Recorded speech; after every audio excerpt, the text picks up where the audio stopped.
Hi, and thank you for tuning in to the Daily Dose for Spiritual Growth. It is Fasting Friday. This is a day where we encourage you to take some time and fast.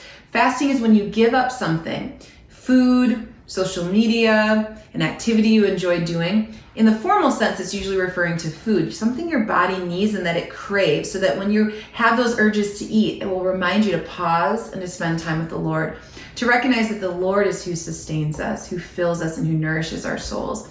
So I want to encourage you that as you go to the Lord in prayer and fasting today, that you take some of the things that we discuss in this chapter of Proverbs to the Lord and discuss them with Him. This is a topic that God can really go into your heart and clean some things up if you'll let Him. We are in Proverbs chapter 24 today, and I have a question for you before I read a few verses. Have you ever been in a situation, I'm sure we all have, but maybe I should say think of a situation where someone has hurt you, where someone has done or said something that really wounded you, that really upset you. And then maybe down the road, you found out that they got in trouble or that something bad happened to that person who hurt you so bad. How did you feel? How did you feel when you found out that they got into trouble?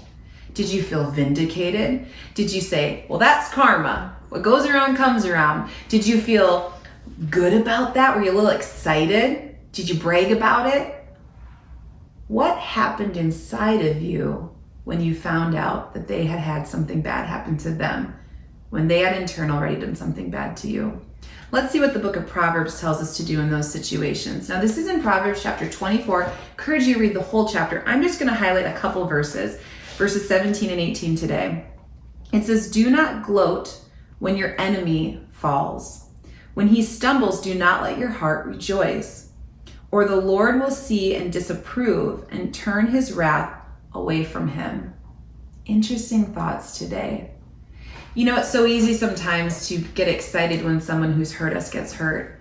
But have you ever thought of what's going on in their heart? Many of you may have heard of the pastor and preacher and author Joyce Meyer. I want to read you a quote from Joyce today. She says, "It takes a lot of heart work for us not to be at least a little bit glad to see that person get what is coming to them. We should always remember that hurting people hurt people. Those who hurt us are usually hurting within themselves, and their pain may be so strong that they are not even aware that they are hurting us." What a challenging thought. You know, the world would tell us to get back, to get even, that they should get what's coming to them. The Word of God tells us not to find joy when someone stumbles. And it even goes farther to challenge us to pray for them. The Bible tells us to pray for our enemies, to do good to those who hurt us. I'm sure when I brought these things up earlier in the Daily Dose that some people came to mind. It's usually not hard for us to think of people that have hurt us, because often they leave wounds behind. But would you allow God today to go into your heart and maybe heal up some of those wounds? There's some of you watching today that have been wounded so deeply, and you've carried those wounds around when God says, let me take those from you. Let me heal those things in your life. There's also some of you that have allowed those people to continually hurt you because you have unforgiveness in your heart, because you have anger and bitterness built up. And God says, I can take that from you too. You don't have to carry that burden around any longer.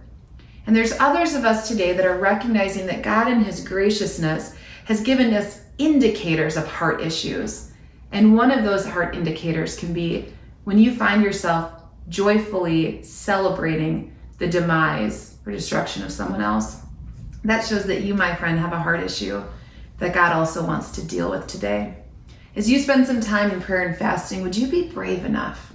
Would you be vulnerable enough with the Lord to ask Him to search your heart, to ask Him to look into those nooks and crannies, those places that you've kept hidden, that you've guarded, and allow Him to invade them with the light of His truth?